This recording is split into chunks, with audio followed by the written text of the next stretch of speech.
All right, what's up, everybody? This is episode 22 of Movie Reviews with Simon and AKDI on X. Today, we're looking at the Nigerian film that came out in 2023, directed by CJ Fiery Obasi, called Mami Wata, which is a black and white fantasy thriller film. It is in contention to be an Oscar winner at this year's Oscars, so we're getting ahead of the curve, getting ahead of all the other people that are going to watch this movie after it wins, or if it doesn't win, or if it gets a North American release. But I think this movie is important for us to review because we want to broaden our scope and not just review American movies, European movies. We want to also give a lot of love to African cinema. And AKDI and I have watched quite a few African films, and some of them have been great, some of them have been okay, some of them have been bad, but all of them are worth talking about because there are so many interesting stories that do come from Africa. And there are a lot of great filmmakers coming out of Africa now and that have come out from the past. But we just finished watching this movie, I would say, about 20 minutes ago.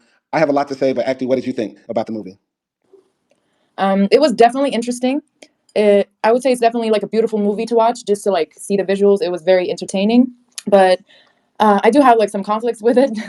I would say specifically like the first hour is like a very slow burn, and it is kind of monotonous. So yeah, but I do also think like the story and the culture there was like very also enjoyable to watch. So it has like pros and it has some cons. Yeah, definitely. So, my opinion after watching this movie, I think it is a beautiful movie to look at. There's great cinematography. Because the movie is shot in black and white and takes place during day and night, I have to give a standing ovation, round of applause, throw panties and flowers on stage for whoever was able to make this movie look so good with, very dark shaded people in black and white and make this look so well. And so, there's a Hmm. lot to be astounded at on how they do that, right? The thing that I just have to critique about the movie is that for me, it really didn't pick up until like an hour in, or maybe not even until the very last chapter of the movie. And I just wish there was a bit more dialogue. I feel like the movie is very art house. This is a film made for people that really, really appreciate film. And AKDI and I are like amateur film reviewers. So, we just sort of like whatever we like. And if a movie catches us, it doesn't matter what genre, whatever, it's going to entertain us. That's what we rank as like a good movie. But Yeah. if it's kind of boring, if it doesn't really pull us in, then we're going to not really enjoy it that much. This is for Hmm. people that study film for a living, who, know everything about cinema, appreciate more artistic cinema. This is the movie for you. Yeah, definitely. Like there are some movies that are so good that you would watch it over and over again, and then you would pick up something different every time. I don't know if I would watch this movie again. Probably like at least not in a short amount of time. I wouldn't watch it again. Maybe like years later, I might watch it if it's like shown in a theater or something. But yeah, it's like one of those artsy movies that are kind of just like there for the art of it and not really like, I guess, not really the storyline. Well, I would disagree. I think the storyline is important because there are some big themes in it, and I would watch it again just to see things I didn't catch. But it's not something I would watch again for the entertainment value of it, like A Book of Clarence, like I don't know, maybe even Jungle Fever, or maybe even Color Purple, right? Because Color Purple, I could watch it again and be entertained by, it, even though the story is very, deep and also sometimes saddening. This story, Yeah. it's an important story because of the themes in it, but overall, there's some things in it that just make me feel like, okay, get to the point, get to the point. Yeah, that's what I was like saying, trying to say. Like the storyline moves slow, Hmm. or I don't. It's not even like slow, but it's just like not that engaging in the beginning. But Hmm. the story is rather than the plot. Right, right.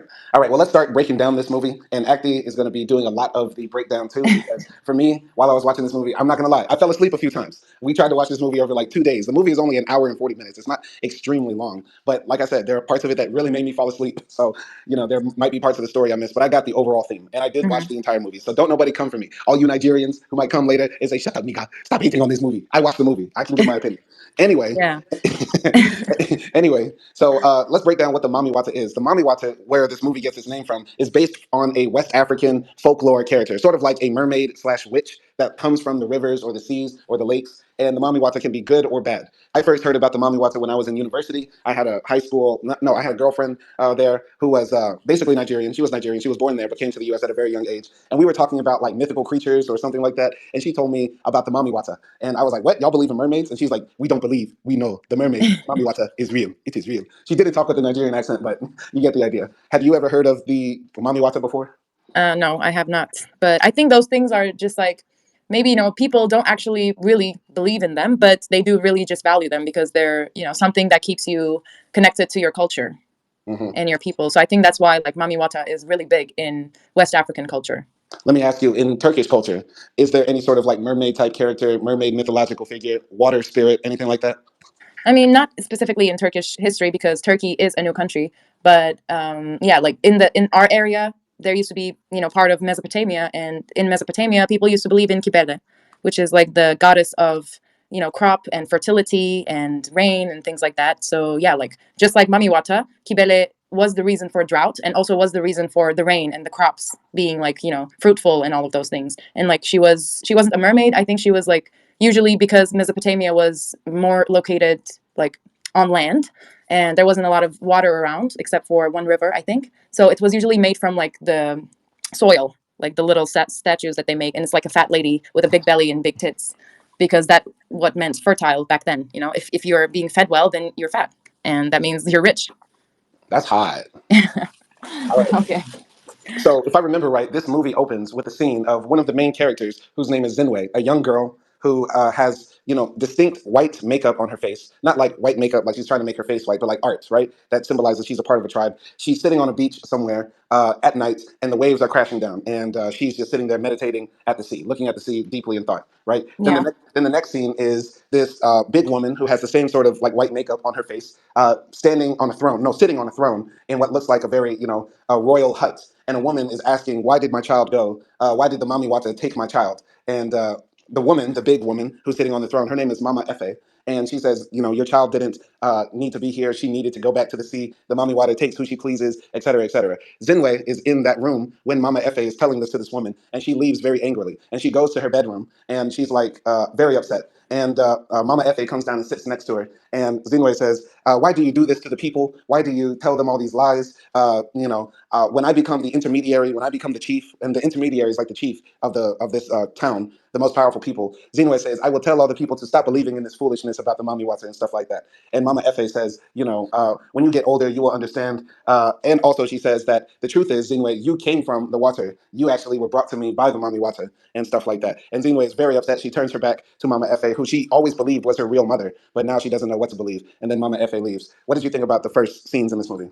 I mean, obviously, the first things that you see that are visually just like beautiful is the makeup and the hair and the clothes. So for me, like I would give another round of applause for the whoever was like the makeup artist or the hairstylist in this movie, because that was just like really beautiful and really distinct. So that was like one of the first things that I noticed. And yeah, like the right off the bat, I thought like, okay, they're talking like kind of really slow, and not in a slow like not like that, but it's like there are like long pauses between like words or a couple of words, and I was like, are they gonna talk like this the whole movie? I was a bit worried about like the dialogue a little bit, but Mm-hmm. yeah, overall, I was just trying to understand like, what do they believe in? I felt like, okay, so maybe they're like a tribe who are doing like some sort of ritual, and there's obviously like a goddess or a god, and from the name Mami Wata, I can understand like it was a goddess. So Mm-hmm. I was just trying to understand like the myth.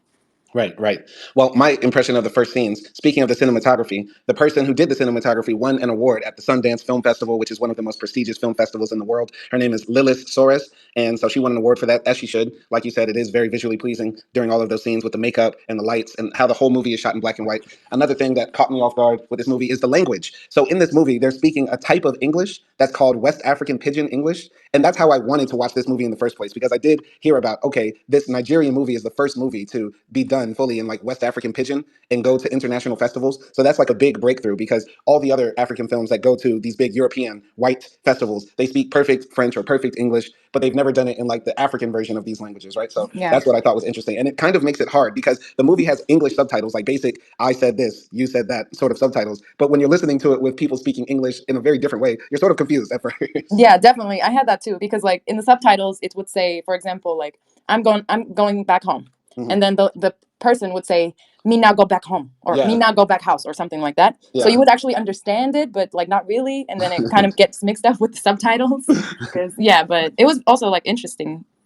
It was a challenge, but it was like a good challenge. Right, right. As an English teacher, I have no problem with Pidgin English. My mother speaks like, Belizean Pidgin English, so I can understand some of it because it's very similar, like the Jamaican, Belizean, West African, like the way the words are structured and stuff like that. And I believe it's important, honestly, for, the Anglophone world to expand and include different accents, different ways of speaking English so that, we're more connected. Because I do believe English is like the international language that can bring people together. And I think we also have to make room for different styles of English to be used. So Mhm. that's why I think also this film is important. So I got to give a shout out to that for allowing this film to be done this way. You get what I'm saying? Yeah, yeah, that was definitely like very nice and Yeah. also interesting. Yeah. I have to ask, in Turkish, do you have anything like that where there's sort of like a Turkish like language, but it's a bit backwards and weird when you hear it?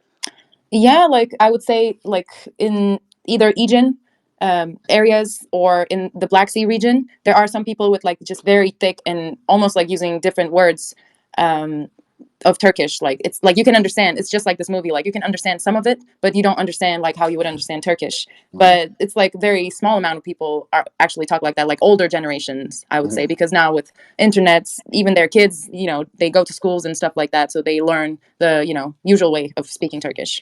Interesting, interesting.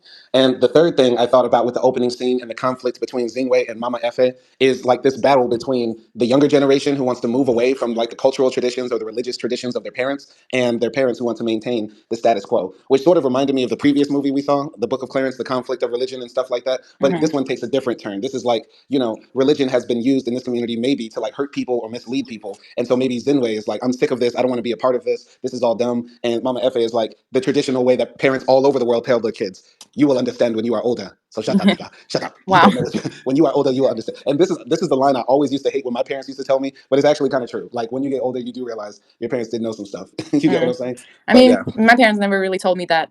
When I told them like, oh, I don't really understand what is happening with God, and I don't really like buy it. Sorry, Mhm. but they used to tell me like, just tell me, don't say that, Mhm. Mhm. and yeah, that would be it. Right, right. All right. And so then in the next scene, after Mama Efe and Zinwe like have their beef, there's a scene where I believe Zinwe is at the beach again. And there's also this albino sort of character who has long locks and he doesn't say anything. It's sort of unclear if it's a man or a woman, but it's obviously some sort of mystical figure because this character shows up often but doesn't say a word. He only appears like in certain parts that are important in the movie. And yeah, then there's also a new character who comes in and her name is Priska. And Priska sits down with Mama Efe and says something like, what are you going to do about Zinwe? Zinwe is, not wanting to be a part of this. And Mama Efe says that when Zinwe is older, once again, she'll understand and she'll be okay. This all takes place at like some festival celebrating the Mami Wata and stuff like that in this village. And I want to make sure I got that scene right. Did I get it right, actually? Yeah, yeah. Like, I think also like Priska is like goes to the something like a local bar, Mm-hmm. and then for the first time we see like other people that live in the village, and we notice that they don't have the same like white makeup on their face. So that kind of told us like, okay, so like the people who have the white marks on their face are either like religious leaders or just the leaders of the community or people who are just important for Right. the community. And in my theory, I think that albino woman, I would say, was the first intermediary for Mm. Mami Wata.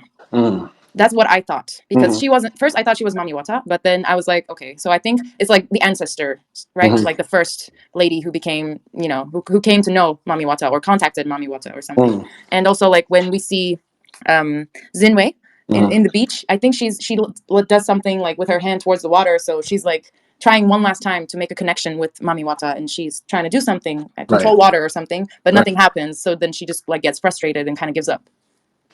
Yeah, and also another thing to note about this society when we start to see more of it, it's a matrilineal or matriarchy society. So basically, it seems like Mama Efe and other women are in charge. So Mama Efe is the big boss now, but then after she passes on, it's going to be Zinwei, hypothetically, because Zinwei is supposed to be the next intermediary. At least that's what we believe at the beginning of the movie, right? And Yeah. there are other men who have the white marks on their face, but it doesn't seem like they're in power. It seems like the white marks just sort of show that they're a part of the tribe, or maybe they have a rule or a status in the tribe, but they're not the leaders. This is a woman-led society. So, Yeah. what did you think about that idea for this movie?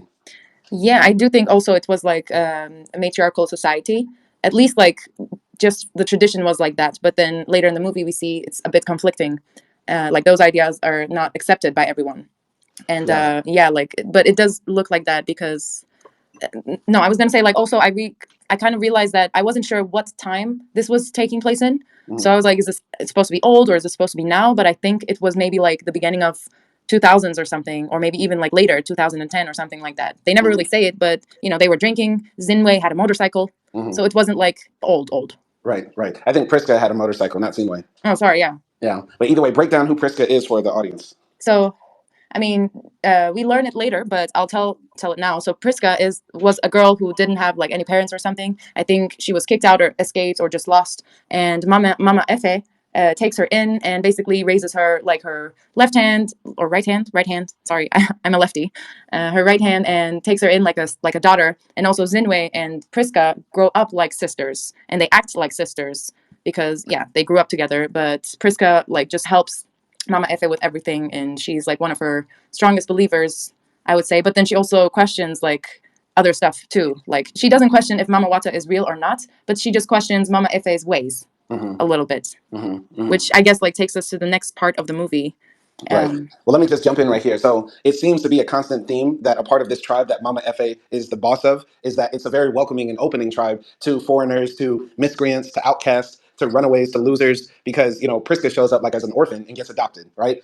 Technically, Zinwei was like, a bastard baby, and, she's accepted into the tribe. And then later on, there's a person who comes, a man named Jasper, who appears, and Mama Efe brings him in too. Now, Jasper is an interesting character because he says he is a rebel. He's like a freedom fighter from some other area, some other country, some other tribe, who knows where. But basically, he was a warrior, a soldier, and his side lost, and now he's running away from the conflict. And he gets brought into this tribe. Him and Priska start to have a relationship and bond and stuff like that. What did you think of Jasper's character?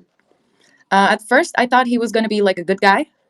I in my head I was thinking maybe okay he might be the one maybe who unionizes like this Mami Wata tradition with like I don't know like technology a little bit like modern life as in like schools and roads and stuff like that. But then yeah, he turned out to be a son of a bitch.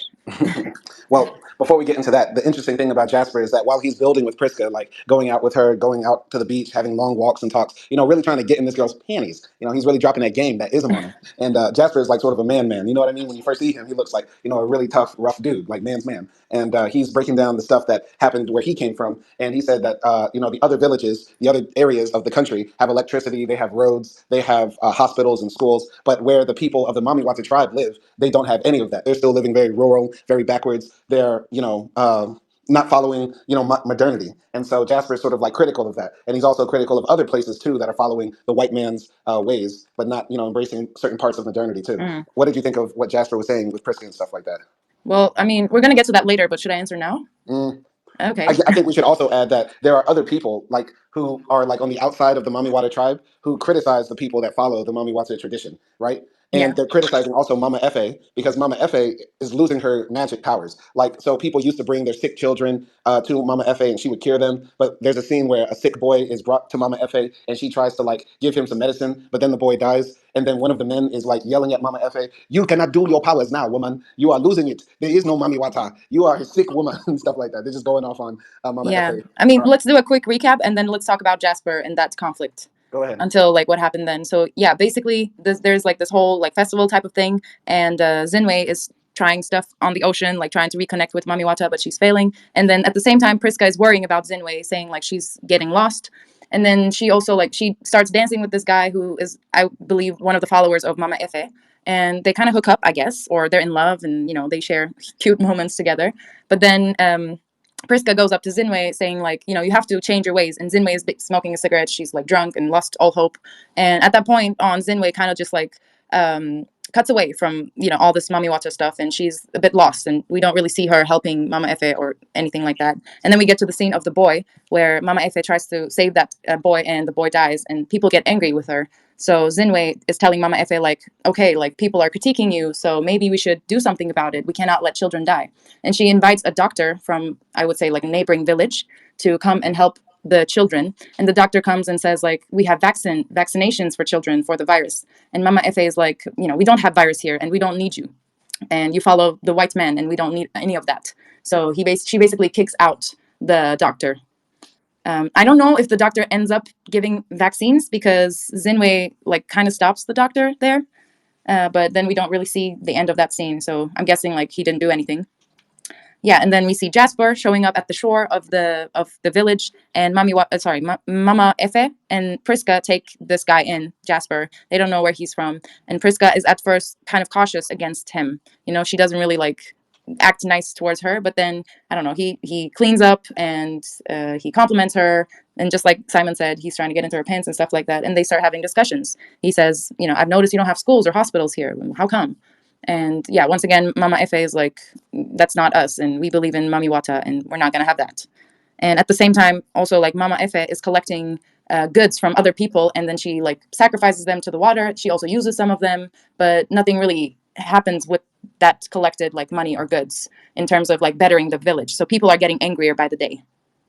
And then yeah, like here from my perspective, like him trying to bring or questioning like modernity of the village and stuff, I think it's like a very hard debate because yes, it's very important to preserve your culture, but it's also like you cannot deny the advantages of modern world like medicine or education. Mm. Mm. So for me, I was kind of like rooting for Mama Efe to get hospitals and schools, but still have Mami Wata as like their god or goddess. So yeah, I was rooting for that, but that didn't happen, which kind of made me sad because yeah, like no matter how much you need to preserve it, then you can't also let your kids die, or you can't, if you get left out of that race, it's not the worst thing, but yeah, you're kind of like disconnected or disadvantaged from the rest of the world. Right, right, right. So yeah, that was a question I was going to ask you about Mama Efe because breaking down her character is important. She is the leader of this tribe, but also she's stuck in tradition. And even when times when modernity could help her, she turns it down, right? And she seems to be somewhat stubborn, but she doesn't come across as stubborn. She's only stubborn if you analyze her actions. But when Yeah. you see her personality on screen, she seems like she's wise and she sees 1,000 years into the future, not as Mhm. in right now, right? So you don't ever get this feeling like Mama Efe is a bad character. But Yeah. turning down vaccines, letting kids die, not having schools in a village, it almost sounds like she wants to keep the people ignorant so that they can always worship Mami Wata and her religion, and she can get the tithes and stuff and all the money and stuff from people. But it's not like Mama Efe is rich. Yeah. she's Yeah. she's just like you said, very fat, which means she's very wealthy. She's by far the fattest woman in this whole movie, Wow. so she must be eating very good. I mean, she's more like whatever happens will happen because that's the grace of Mami Wata. So like Which she doesn't argue with anybody who says like, you lost your powers or whatever. She just is like she kind of accepts everything. She's like, okay, if people don't want me anymore, if they don't want to believe in Mami Wata anymore, it's their own stuff. And I can't do anything about it because that's the way Mami Wata wants. Right. I mean, by the way this movie ends, and or at least by the way Mami Efe's character ends, you feel like she knew everything that was about to happen all along. Like she's like sort of like a Jesus type figure who knows that her time is coming to an end soon, but she sets up everything where this tradition will still continue, and maybe there will be some change. But at the beginning, though, you're like, if you're really paying attention to what Mama Efe is doing, you're kind of maybe on the side of Jasper, on the side of Zinwei. Like, yeah, we do need to change these traditions because in the movie, none of what Mama Efe is talking about, we don't see any magic. We don't see any miracles being done. We don't see anything being successful done on behalf of Mami Wata and the religion. So it's sort of like, okay, people are doing all the stereotypical things people do when they follow a religion blindly, giving everything to the religion, believing that the religion can cure sickness, believing they don't need schools or anything else. They just need faith and stuff like that. So you're sort of on the side of the people who are saying, look at these stupid people giving all their money to Mama Efe and her cult. You get what I'm saying? Yeah.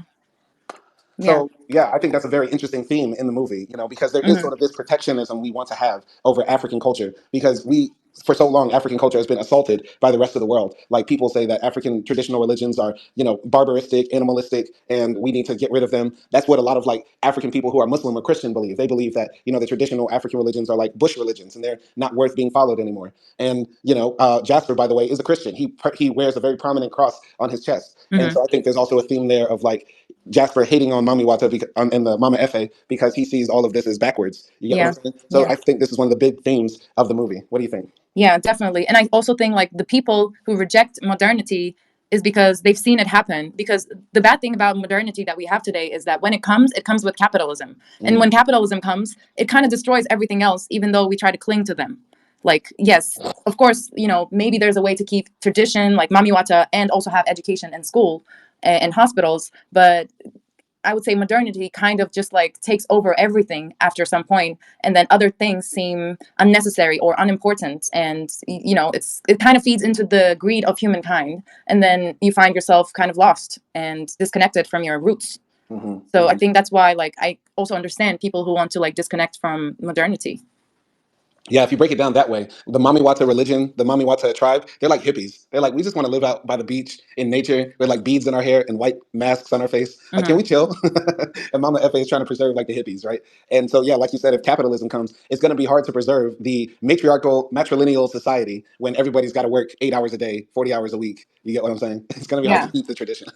Yeah, it's hard to be a community like that, like how they were in which is the name of the village or the community. Oh, yeah, EE. It's hard to be it's hard to keep that community when you have capitalism. Then it's like everyone is for their own. Yeah. So it's just a very hard thing to accomplish. The only way they could maintain that sort of culture or that society is if like they built their whole society around tourism. So then every 3 months they have to dress up for like the white tourists that come and pretend like they're still doing the Mami Wata traditions. How is that preserving culture? Exactly, it's not. But I'm saying that's like the only way they could under capitalism. Yeah, yeah, it's because that sounds like a circus show, when you do that. Because religion is something you do meditatively. So Zinwe, take off your blue jeans. The Mazungus are coming. wow, yeah. And I think that like that theme was one of the most interesting themes in the movie. Hmm. But Yeah. moving on, I don't know if you have anything else to say. Um, no, not really. But I do think once again the part about Jasper coming in, that Jasper is a very deep character in my Yeah, opinion. I'm So gonna talk about Jasper a little bit, so yeah, then go ahead. we'll talk about it. So Yeah, yeah. But go ahead and continue with the story. yeah, so basically Jasper and Priska start talking, and Priska one day like is doing something, and she says like, and she has like hats and dresses, and she says, you know, you can buy one for your wife. And then Zinwei says, my wife was killed by the rebels.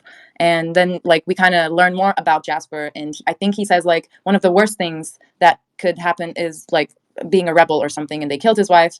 I don't remember if he said he was a rebel too, but I believe he was, or maybe at least he was like some sort of troublemaker, because we do see him like just washing off the shore. So you know, maybe they tried to kill him and he somehow survived or something. Mm. So yeah, it from what he says, it's like something political happened in his wherever he's from, and then they killed his wife, and you know there were rebels. So yeah, and he just at this point in the movie, he seems like a very good guy. He seems like a Hmm. very nice guy. And Hmm. then he and Zin and Priska make love, Hmm. Make and love. yeah, Make they make love. love. But yeah, what did you think about like his character once again, or what he No, said? Jasper was definitely a soldier, and he detailed that basically he was fighting against some government or whatever, and the government basically like killed his wife and like also raped her too, right in Yeah, front of him. And yeah, he detailed all the hardships that happened in his life, right? And at the beginning, like you said, we're conflicted. We don't know what to believe about this guy, where he's going. Does he have good intentions, bad intentions? But I definitely think he's suffering from PTSD. And yeah, after him and Priska, sort of make out or whatever, there's a really cool scene where he's washing, and like they do like a close up of his face while he's washing, and it's at night. And I just thought that scene was so cool because once again, this movie does a beautiful job of making black people look so beautiful in yeah, black and white, and using all the ways that you can do that, using the light reflecting off water at night. Like it was fantastic, yeah, absolutely stunning scene. I really like that scene. definitely. And all the like when they shot at night, all the lighting sound like looked like it was a reflection from the moon, Mm. and it looks very natural. None of it felt like spotlight, and they probably use spotlight because yeah, it's hard to get like that those shots just by the moon. Yeah, much better than Beyonce's "Drunken Love" video. That was very spotlight, studio lighting. It was very Yeah. blinding. I mean, here they just use like just very in that scene specifically, it's like very high contrast. So like his skin is very dark, but it's like they make it in a way that his dark skin is like glistening and shining with water and the light, and it just looks so beautiful. Right, but he's also wearing a thong, which makes me think, all right, this man wants to talk about we need roads, we need hospitals. No, nigga, you need some tidy whities. You need some boxers. You need some briefs. Okay. Brother was wearing a thong, the thong, thong, thong. Yeah, it was like one of those string things. It was kind of disturbing. It was all up in there. It was. Oh man, continue, please, because I'll be on this thong all day. Okay, okay. Yeah. So anyway, so then movie continues and we see oh god, forgot his name. What was the guy's name we were just talking about? Jasper. Jasper is like kind of and also in their conversations with Priska, he also says like I need to go back to my country or something like that. You know, as much as like this place is so beautiful and I would like to stay here, I can't because it's not my land. And then Priska basically says like, you know, it wasn't my land either, but Mama Efe took me in and now it's my land and you can stay here too.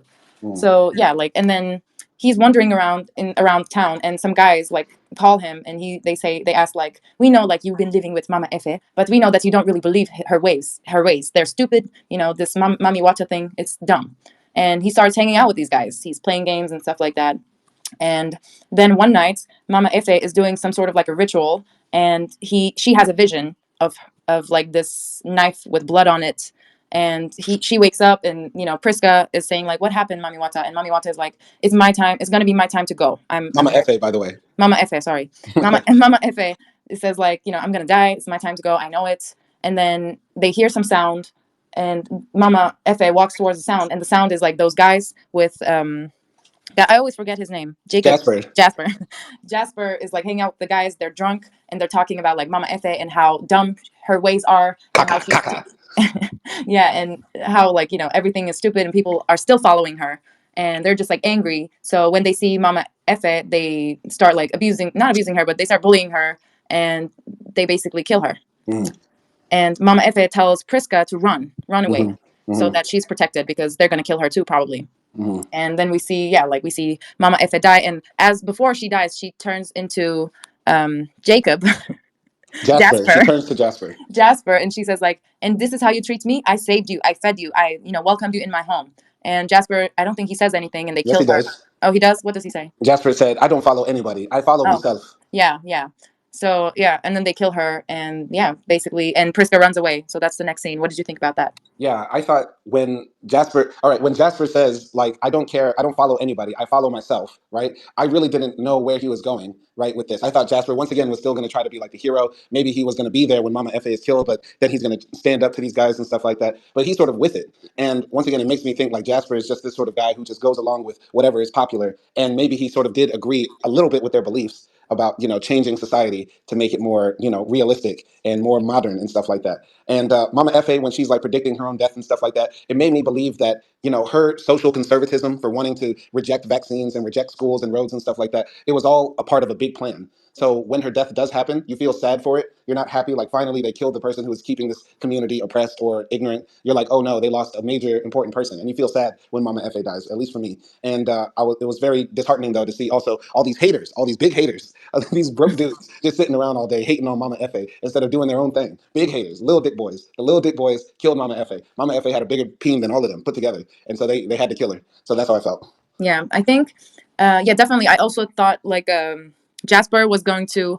Uh, I thought Jasper was playing the guys and like he was gonna defend Mama Efe. Mm-hmm. But when he turned on them, I was like, and then he said like, I don't follow anybody. I follow myself. It felt like this guy probably lost everything in his own country, and the only way to make this place his home is to have all the power for Mm-hmm. him because he lost power in his home and then bad things happened to him, right? They killed his wife, they raped his wife. So the only way to ensure that nothing will happen like that is that if he is the power. Mm-hmm. So I think like yeah, he did it like very in a very selfish manner like Yeah. he because also other guys that were ganging against Mama Efe, they kind of saw this guy like someone who was wise because he knew about the modernities, he knew Mm-hmm. how to get hospitals and roads and stuff, so they were looking up to him a little bit. Mm-hmm. Mm-hmm. And it was easy for him to become the leader or one of the leaders. Yeah, yeah, definitely. So moving forward, basically these haters, once they kill Mama Efe, they run into the village and say, "We have killed your leader. Where's your Mami Wata now? We are the new people in charge." And they run into Mami Efe's house and start breaking all of the like Mami Wata like sculptures and stuff like that. They they go to the women and say, "The women, you will be safe, but you can pick any man among us to be your husband." Because my men are so handsome. My men are so handsome. We will spare you, and you can marry us. And that's when Jasper like takes over. Like he like hits the guy who was really running the tribe at first. He headbutts him, knocks him down, and doesn't even flinch, which shows you that Jasper really is dumb because his brain did not hurt at all doing that headbutt. He headbutted a man and just kept talking like everything was normal. There was nothing in this man's skull. He does not believe in anything at all. Like this, Wow. his brain is just filled with whatever the moment feels like. You're silly. So basically, Jasper says, "I'm in charge now. I'm the captain now," and he becomes a leader. And yeah, he says to the people that you should bring us all your money. And so they start running through the village and start saying, "Bring us your money for schools, for hospitals, for roads. Bring us your money for food, hospitals, and roads." And goes and collects everything. And basically, all they get is a bunch of seashells, except one person who had like a bankroll full of money. Like whoever it was, one person in this whole village was keeping a big stash of money, like a grip, like a money wad. My cousin from Germany brought me euros. Exactly, something like that. And so they But get all this yeah. money. They get all this money, and then and Jasper says, "We will buy guns." Wait. Before that, they also do something else Oh, before tell me, it tell gets me. to the guns. So when we go back to Priska, she ran away. She runs away, and she's riding her motorcycle down the shore. And then something happens. She has a vision of that albino lady again, which I assume is the ancestor Hmm. of the intermediaries. Hmm. And they look at each other, and then she decides to turn back. And also, during this time, Zinwei knows now that her mother is dead. They killed Hmm. her mother. And Hmm. Zinwei shows up in town again, and they want to kill her. And yeah, like one of the other guys, like, just punches her, and she's like knocked out. But then Jasper says, "No, no, no, I have a better idea." And so they take her, they tie her down, and they gather all the village people, and they say, "I'm going to do an experiment." So since Mami Wata is so powerful, and this is supposed to be the next, intermediary, right? The next blood of the intermediary, we are going to throw her into the water, and if she survives, if Mami Wata is real, Mami Wata should protect her and should bring her back. But we're going to see that. So they tie her down, they throw her in the water, and yeah, then they like go off celebrating that she's dead and all of those things. And because Priska is back and she didn't actually run away, she sees what's happening and she goes into the water and saves Zinwei. And they start like an alliance together because even though Zinwei doesn't still really believe in Mami Wata, she wants to save her community and village, Hmm. and her mother's dead and stuff like that. So they're kind of trying to figure out what they're gonna do. Hmm. Yeah, Yeah, that part was there too. So I don't know. yeah. What did you think about that? That part reminded me when Jasper says we're going to throw her in the water. If she drowns, then obviously she's not with the Mami Wata. But if the Mami Wata saves her, then your God is real. It reminded me of like in American history, we used to have these things called witch trials. And there was a bunch of women who were killed because they were accused of being a witch for whatever reason. And they would do experiments like that. They would say, we're going to kick this woman into this tub of water with her hands tied behind her back. If she floats, she's a witch. If she drowns, she wasn't a witch. Stuff like that. So it reminded me of that. It also reminded me of Book of Clarence too, when Pontius Pilate asks Clarence to walk on water, that sort of stuff. I was Mm-hmm. hoping that there was going to be a miracle there, but when Priska jumps into the water and saves her, it sort of made me believe that okay, this movie is not going to have any magic or any sort of mysticism because Mm-hmm. that's what I was feeling at that time because I felt like if there was a time for there to be a miracle, it would be here. You know what I mean? To prove that Mami Wata is real, but it sort of brought it back to reality that that didn't happen then, and Priska saving them, sort of saving Zinwei, sort of made that bond between them that was broken strong Yeah. again. Another thing I want to say very briefly is that I think it's funny how in African movies, at least in this African movie, there's the magical albino, and in my country we have the trope or the stereotype of the magical Negro, the black man who can do like magical things, like Morgan Freeman being God, or like, or like in the Shawshank Redemption, Morgan Freeman saving a white man from prison. Basically, Morgan Freeman is like a magical Negro. Yeah. Wow. So yeah, it's just funny for me to see this in African. It's the reverse. Like the white Africans are like magical. I just have to put that out there. But Yeah, anyway, go yeah. ahead. That's definitely an interesting choice, and yeah, I would assume that there's just like a societal notion that yeah, like albino Africans are either special or they're bad or evil or something like that. Like maybe that sort of belief is still like out there. Yeah. But yeah, I mean, I was thinking the same thing. Like maybe water is gonna throw her out or something like that. Hmm. But I also think Priska being there was a miracle because Priska was essentially were to run away, but she saw the ancestor and came back. So I feel like that was a miracle, but just not by like some force of nature, but it was just like the events that allowed Zinwei to be rescued Right. was the miracle itself. Right. It's sort of like, that expression, God works in mysterious ways. Yeah. And if you break it down that way, the Mami Wata did save Zinwei because the Mami Wata, at least intermediary by your theory, sent Priska back to save Zinwei. So maybe you're right there. And it reminds me of this joke. I don't know if you've heard of this joke. There was a man who was drowning and he was screaming to God, God, God, help me. A boat passes by and he keeps screaming, God, God, help me. A plane passes by. He screams, God, God, help me. And then he dies. He goes to heaven and he asks God, why didn't you save me? And then God says, I sent a boat and a plane, nigga. What are you talking about? So okay, so God is African. God is Mama Fa. God is Mama Fa. Yeah, I've heard about that. Yeah, that's what I mean. That was like my alternative into this event. Since I didn't get a miracle, I was like, okay, so maybe this other thing that happened is a miracle. Hmm.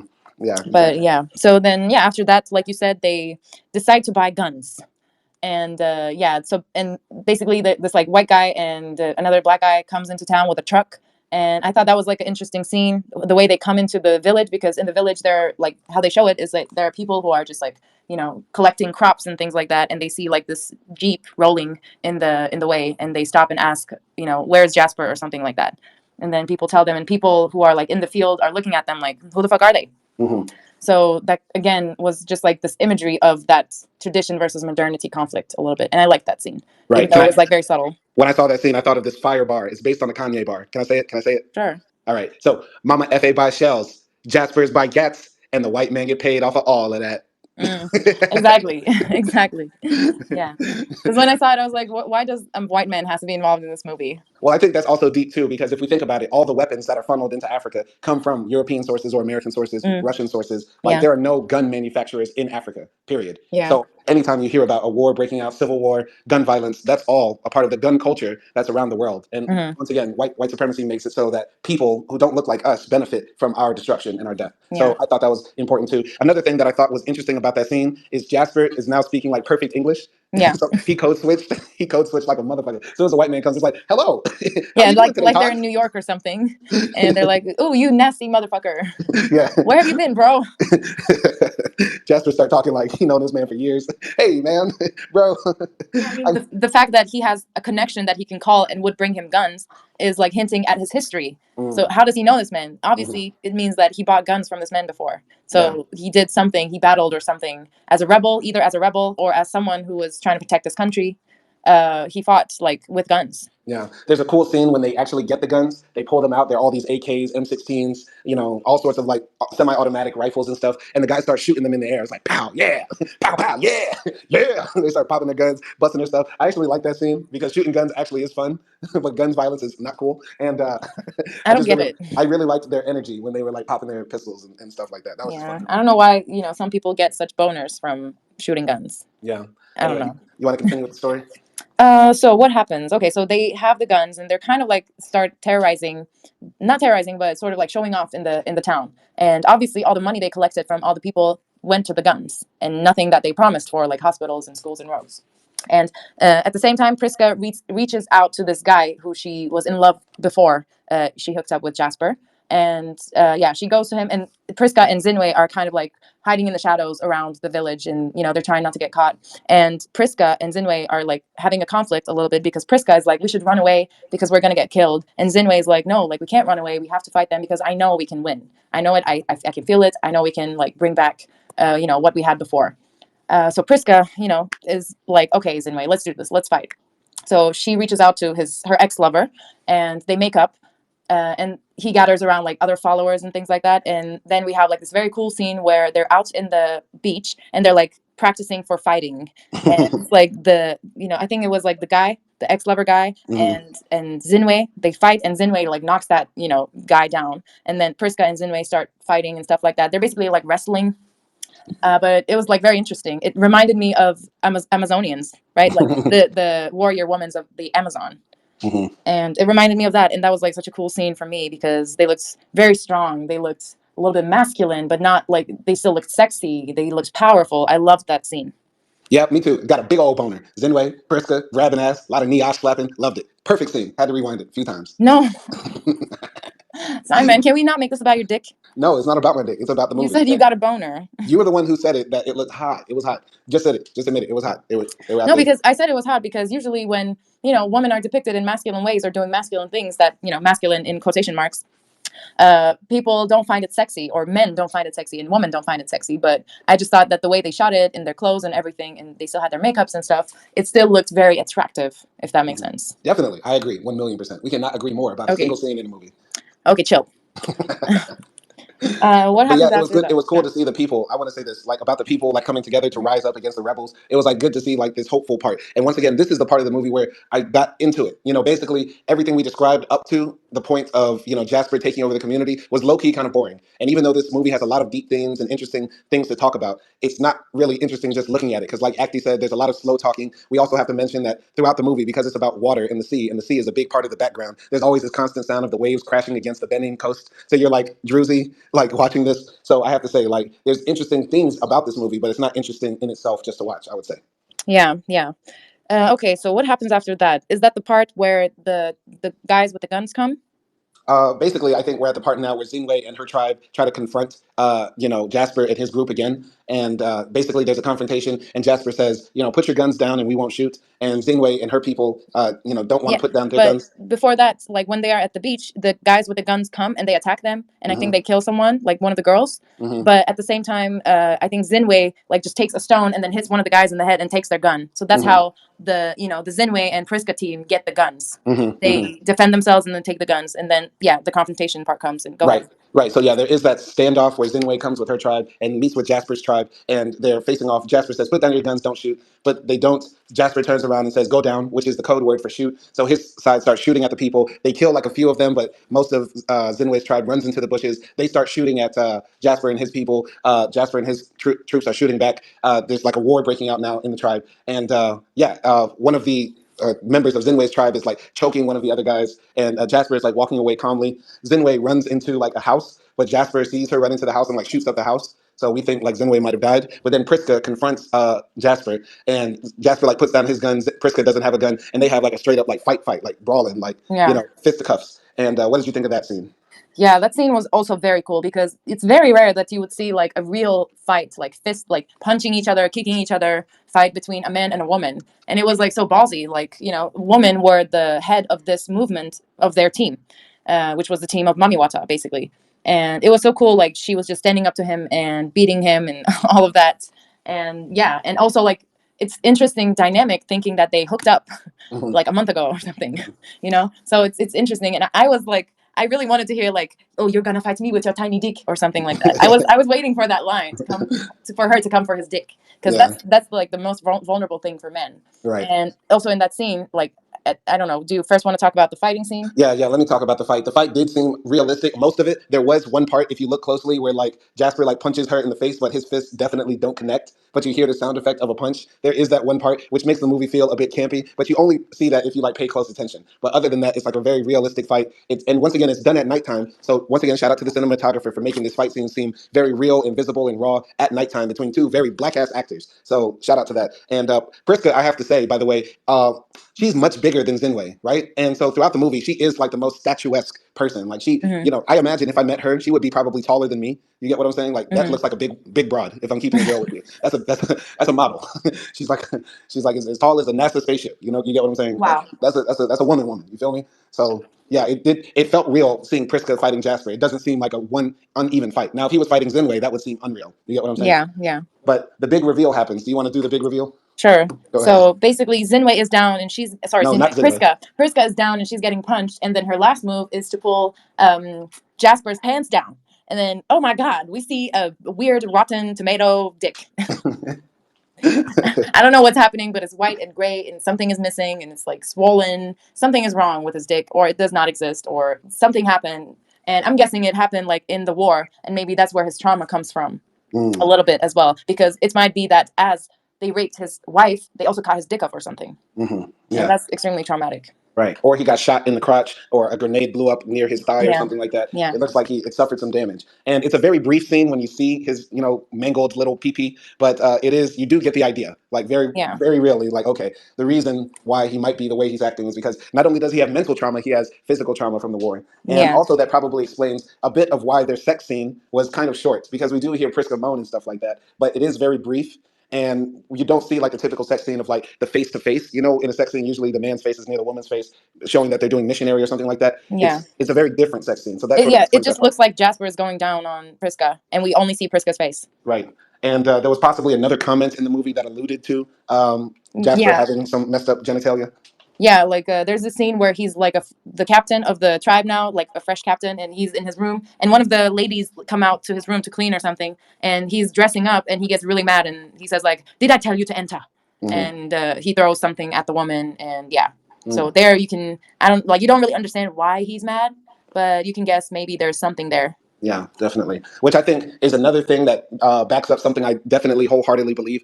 Every fascist, every dictator, every warlord has like body image issues, especially related to their penis. Yeah, Especially, they're twisted in the head, and they have, Hitler had one ball.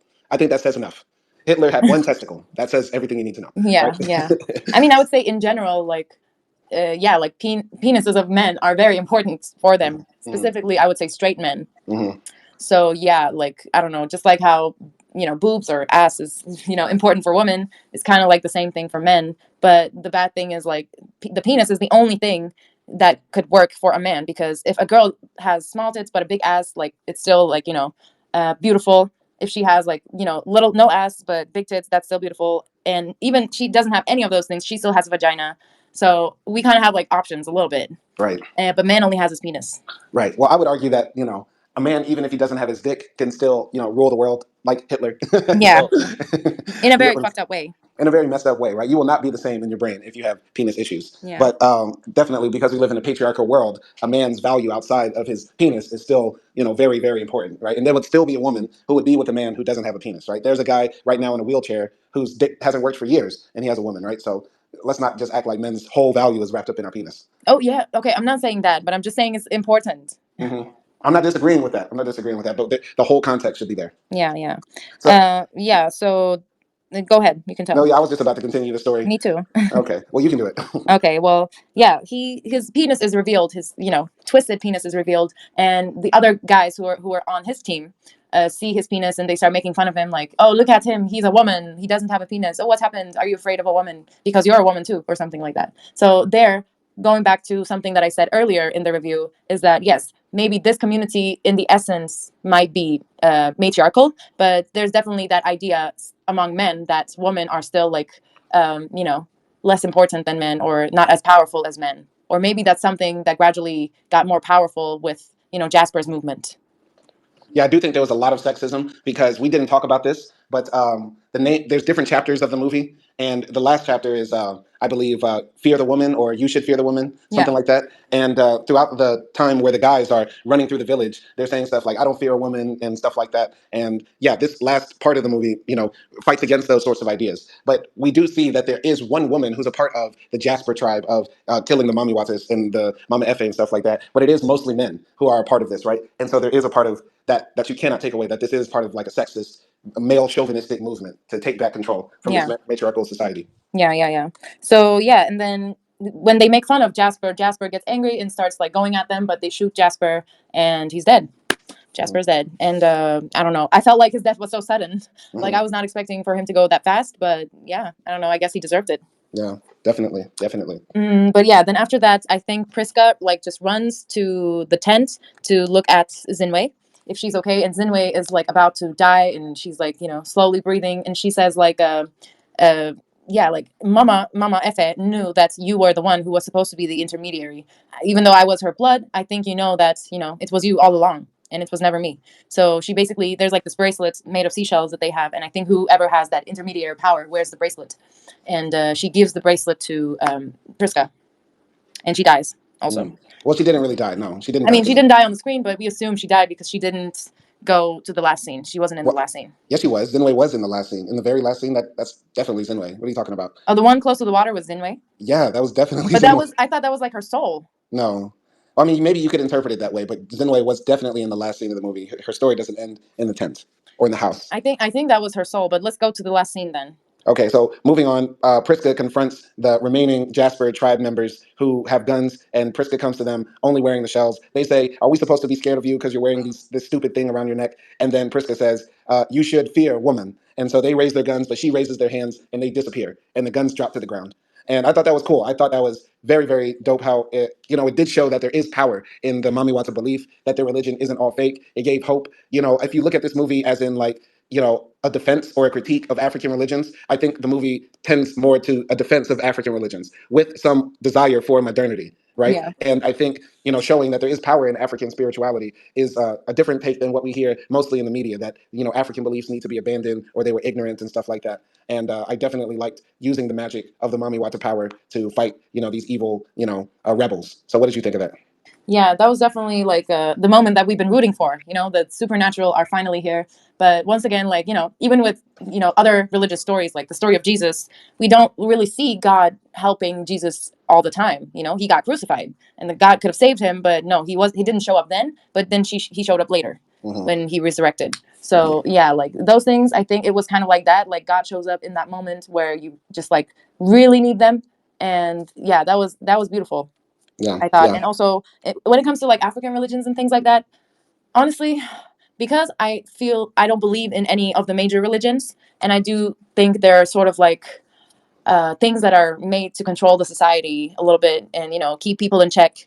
And I don't mean this in a bad way. Like, yes, a lot of people do need to be in check or kept in check because they can do a lot of bad things. So I don't think it's like a solely bad thing.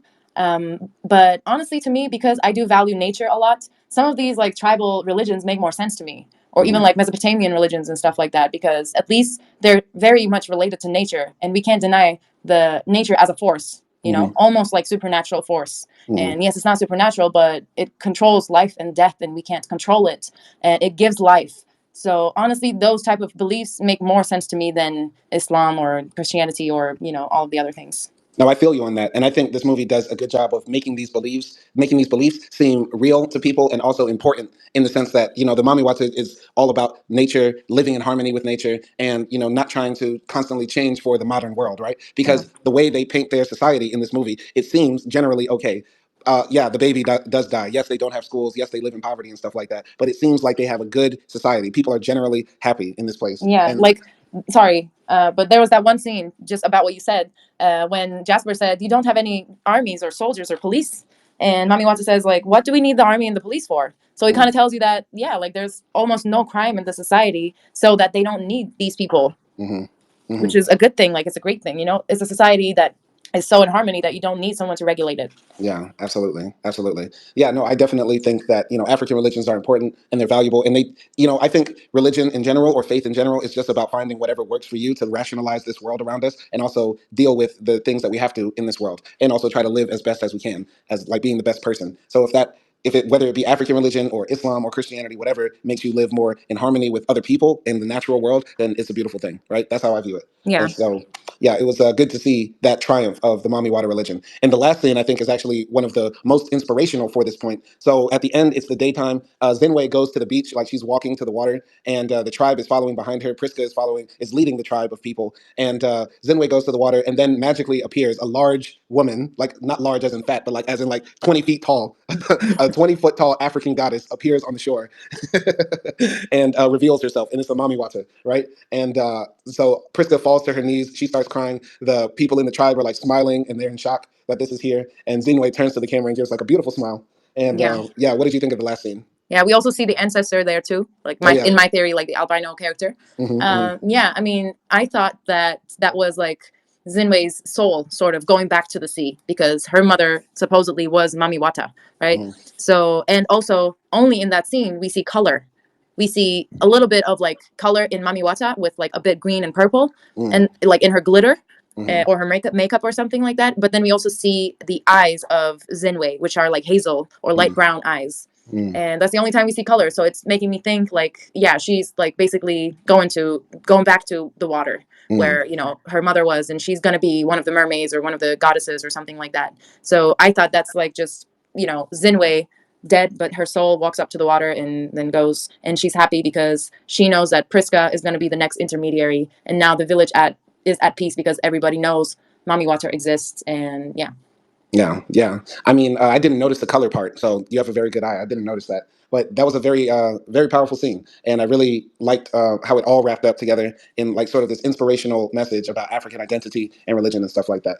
And yeah, that was actually, those last 30 minutes of the movie I say are actually really great. Just that first hour is tough to get over, and Yeah. the big themes of this movie about modernity versus tradition, African spirituality versus Hmm. modern religions like Christianity or Islam, and the young versus the old, men versus women. There's a lot of big themes in this movie that need to be broken down, and I think we did that in this review. But Yeah. overall, the movie is good to watch if you're really in for like modern African cinema that is different than like what usually comes out of like Nollywood, which is like kind of trashy rom-coms and stuff like that. If you're looking for Hmm. more artistic African cinema, this is your joint, but it might not be the best joint to play if you're like wanting to be entertained, wanting to just be like shocked and stuff like that. It's a very Yeah. slow burn, very slow burn. Yeah. I So mean, in one of the reviews in Letterbox, I read that like one person I think presented this movie at a movie showing, and apparently the director of this movie, which I will tell you the name, CJ Fiery Obasi. Obasi is a part of this new movement in Nollywood. So there's Nollywood where yes, you have like those sort of dramatic, cheesy, plots, but then apparently there's this new movement which is called the New Nollywood, where some directors want to create these sorts of movies, sort of like more indie, more artsy, more contemporary sorts of movies, and he is like one of the guys who does that. And they want to also be recognized internationally. So I think this is like a good movie to begin that, because it does mm, impact a lot of, like you said, big themes. yeah. And that's like I think that's something admirable, really. And the movie itself, like you said, it's like looking at an abstract piece of art for a very long time, and you get tired a little bit, but the ending, the realization is very beautiful, Yeah, I would definitely, say. definitely. I would like to see more films like this coming from Nigeria or coming from Africa in general. Like I said at the beginning of this stream, we've seen a lot of great African films, and African cinema usually doesn't get the recognition it deserves. I would not say this is the best African film that we've watched. I would Hmm. actually put this lower on my list of African movies we've ever watched, but it's definitely worth a watch if you want to be, aware of like this new movement of African filmography, and you want to support it too by talking about it, by sharing it, by paying to go see it. So, don't expect the greatest movie of all time or the most fun movie of all time, but Hmm. it's a good movie to watch for the historical purposes and also just Visual. yeah, and visually as well. Great cinematography. What do you think? Yeah, yeah, definitely. Like it's just like one of those beautiful movies that just like it's like a scenery. Like you can put this movie. I mean, I'm not suggesting you do that, but you can put this movie in the background of your living room and like watch it while you're working or something, and it will give you some peace. Hmm. It's like that's that beautiful to look at, and it's very like not tiring. It's just constantly you just want to keep on looking at the beautiful faces, the beautiful skin, the beautiful sea, and all of those things. So if you're into that type of visual, like filmography, cinematography, then definitely I recommend it. I think my overall score for this movie will be. Now that we discussed, I feel like yeah, like this was good, but the actual watching experience, I'm gonna give it a 7 for this movie. I'm gonna give it a 6. I'm gonna give it a 6. Like you said, discussing it was fun because of the themes, but watching it, was a bit tiring for me because it just really put me to sleep because of the water sounds, because of the slow moving of the story. So it's not, like I said, not the best film to watch, but it is worth a watch if you are into artistic African films. So I'm giving it a 6, though. I wouldn't want to watch it again willingly, but I might watch it again just to catch different parts maybe I missed before. Yeah. That's what I would say. Yep. All right. That's it. Anything else? No, I think we're good. No? Letterbox reviews? You don't feel like reading some Letterbox? Let's see. I mean, in Letterboxd, this movie has a 3.5 out of 5. And let's look at some of the reviews. Most of the reviews I read were really good. So this marks a significant advancement for Nollywood without a doubt. The film presents a distinctive visual storytelling style through stark black and white imagery, vibrant and lively natural elements, and captivating night scenes. Set against the backdrop of a tranquil village by the sea, a thoughtful parable unfolds exploring themes of original sin, the conflicts of power and faith, the clash between paganism and modern warfare, idolatry. This was one of the reviews. Mhm. Someone said it's clunky, folkloric, monochromatic, plotting, striking, stunning, unengaging. I think that's perfect. Yeah. That's exactly how I would. Striking, unengaging. Yeah, Striking yeah. and unengaging. Yes. Like yes, stunning, yes. striking, but unengaging. Yep. They hit it nail on the head. They summed up 2 hours of our review in like 5 words. Yeah. All Yeah, I right. mean, most people say that it's like visually stunning, and the story behind it is like very deep and cultural, folkloric. So yeah. Yeah. All right. Well, I think we'll wrap it up here. But once again, thank you for listening to this live stream. Thanks for watching. If you're watching this on YouTube, however you're checking this out, still tune in for more. We have a lot of other films on our list. Probably American Fiction is next because that is a big one that needs to be done, and also the Color Purple remake. And then after that, AKDI will have control for like the next 10 movies. But we definitely have to get these big, important Black films out of the way. And if another one pops up that is not in my mind, that definitely will be covered too. Because right now, I feel like we're going through a renaissance of African film and also Black American film. So we Yeah. always need to be on top of what's happening here. So, yeah. And before it's over, happy Black History Month. Happy Black History Month, and thank you for watching, and peace.